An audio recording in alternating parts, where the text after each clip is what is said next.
ഇനി നമ്മൾ എട്ടാമത്തെ ചോദ്യത്തിലേക്കാണ് പോകുന്നത്. സോ എട്ടാമത്തെ ചോദ്യം നോക്കിയാൽ മക്കളെ, ഇതാണ് നമ്മുടെ question. Let in A triangle A B C the length of the side A C B 6. അപ്പൊ ഇത് ഏത് ചാപ്റ്ററിലാന്ന് പറഞ്ഞു കഴിഞ്ഞാൽ ഇത് 3 ഡയമെൻഷണൽ ജോമെട്രി എന്ന് പറഞ്ഞ ചാപ്റ്ററിൽ നിന്ന് വന്നിരിക്കുന്ന ചോദ്യമാണ് കേട്ടോ. കാരണം കാർട്ടീഷ്യൻ ഇക്വേഷൻ ഒക്കെയാണ് നമുക്ക് തന്നിട്ടുള്ളത്. സോ 3 ഡയമെൻഷണൽ ജോമെട്രി എന്ന് പറഞ്ഞ ചാപ്റ്ററിൽ നമുക്ക് ഉൾപ്പെടുത്താം. Ready? So let in A triangle A B C the length of the side A C B 6 എന്ന് പറയുന്നത് ഒരു ട്രയാങ്കിൾ ഉണ്ട്. So the vertex B the vertex BB 1 2 3 ആണ്, and the vertices A and C lies on the line. Then the area ആണ് നമുക്ക് കണ്ടുപിടിക്കേണ്ടത്. റെഡിയാണ് മക്കളെ? സോ നമുക്ക് ആദ്യം ഈ ഫിഗർ ഒന്ന് വരച്ചു നോക്കാം. ഓക്കെ, ട്രയാങ്കിൾ നമുക്കൊന്ന് വരയ്ക്കാം. സോ നമ്മൾ ട്രയാങ്കിൾ ഒന്ന് വരയ്ക്കുന്നു.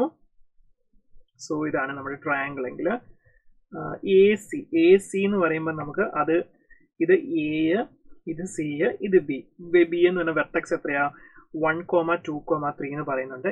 ഈ എ സി എന്ന് പറഞ്ഞ എന്താണ്? ഒരു ലൈനിൽ ലൈ ചെയ്യുന്നത്. ലൈനിന്റെ ഇക്വേഷൻ നമുക്ക് തന്നിട്ടുണ്ട് അല്ലെ? സോ ഇനി നമ്മളോട് എന്താ പറഞ്ഞിരിക്കുന്നത്?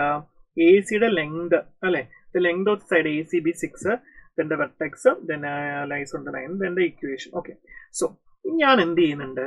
ഞാൻ ഇവിടുന്ന് ദാണ്ട് ഇങ്ങോട്ടേക്ക് ഞാൻ ഒരു പെർപെൻഡിക്കുലർ വരയ്ക്കുകയാണ്.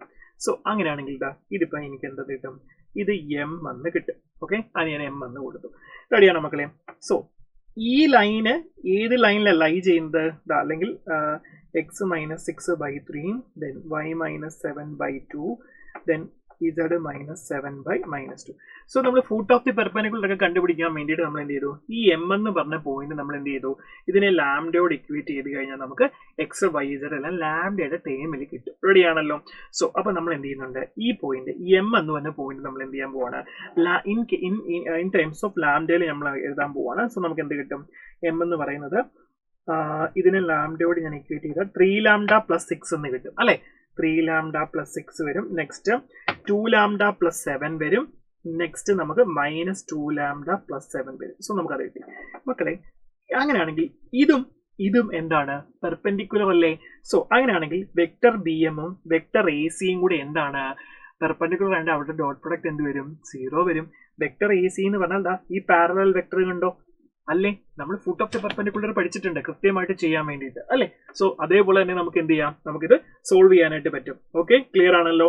സോ അങ്ങനെയാണെങ്കിൽ എന്ത് കിട്ടും? വെക്ടർ ബി എം അല്ലെ? Vector B M is perpendicular to vector A C എന്നാണ് പറഞ്ഞിരിക്കുന്നത്. ക്ലിയർ ആണല്ലോ? റെഡി? സോ അങ്ങനെയാണെങ്കിൽ വെക്ടർ ബി എം എങ്ങനെ നമുക്ക് എഴുതാം? ശ്രദ്ധിക്കണം. വെക്ടർ ബി എം ഞാൻ എഴുതുകയാണ്. Vector B M equal to 3 lambda plus 5 I, then 2 lambda plus 5 J, then -2 lambda plus 4 K അല്ലെ? സോ ഇനി വെക്ടർ എ സിയും വെക്ടർ ബി എമ്മും എന്താണ്? പെർപെൻഡിക്കുലർ ആണ്. സോ അവരുടെ ഡോട്ട് പ്രൊഡക്ട്സ് എന്താണ്? ഡോട്ട് പ്രൊഡക്ട്സ് എന്ന് പറയുമ്പോൾ 0 വരും. സോ നമുക്ക് ഡോട്ട് പ്രൊഡക്റ്റ് എടുക്കാം. So 3 × 3 lambda plus 5 plus 2 × 2 lambda plus 5 -2 × -2 lambda plus 4 അല്ലെ? സോ ഇത് നിങ്ങൾ സോൾവ് ചെയ്യുമ്പോഴത്തേക്ക് നിങ്ങൾക്ക് 2y plus 3j plus 6k എന്ന് കിട്ടും. ഓക്കെ, റെഡിയാണല്ലോ മക്കളെ? ക്ലിയർ? സോ ഇപ്പൊ വെക്ടർ ബി എം എന്നുള്ളത് നമുക്ക് കിട്ടിയിട്ടുണ്ട്. ദെൻ അപ്പൊ വെക്ടർ ബി എമ്മിന്റെ മാഗ്നിറ്റ്യൂഡ് ആണ് നമുക്ക് വേണ്ടത് അല്ലെ? Magnitude of vector B M എന്ന് പറയുമ്പോൾ നമുക്ക് എത്ര കിട്ടും? സോ ഇത് 7 കിട്ടും. ഓക്കെ, ഇതിപ്പോ വെക്ടർ ബി എം ആണ് നമ്മളിപ്പോൾ എഴുതിയിരിക്കുന്നത്. സോ ഇത് നമ്മൾ എടുത്തു കഴിഞ്ഞാൽ 7 ആയിരിക്കും നമുക്ക് കിട്ടുന്നത് കേട്ടോ. സോ 7 കിട്ടും. സോ അങ്ങനെയാണെങ്കിൽ നമുക്ക് ട്രയാങ്കിളിന്റെ ഏരിയ എങ്ങനെ കണ്ടുപിടിക്കാം? ഏരിയ എന്ന് പറഞ്ഞാൽ ഇപ്പൊ നമുക്ക് എല്ലാ സൈഡും കിട്ടി. എ സിയുടെ ലെങ്ത് നമുക്ക് കിട്ടിയിട്ടുണ്ട്. എത്രയാണ്? 6 ആണെന്ന് അറിയാം. ബി എം ഇപ്പൊ നമുക്ക് എത്ര കിട്ടി? 7 ആണെന്ന് അറിയാം. സോ അങ്ങനെയാണെങ്കിൽ എന്ത് കിട്ടും? നമുക്ക് area half into B H ആയതുകൊണ്ട് സോ ഹാഫ് ഇൻറ്റു 6 × 7 ചെയ്ത് നമുക്ക് 21 എന്ന് കിട്ടും. സോ ഇതാണ് ആൻസർ വരുന്നത്. So 21 is the right answer. Option 2 is the correct answer. Okay, clear?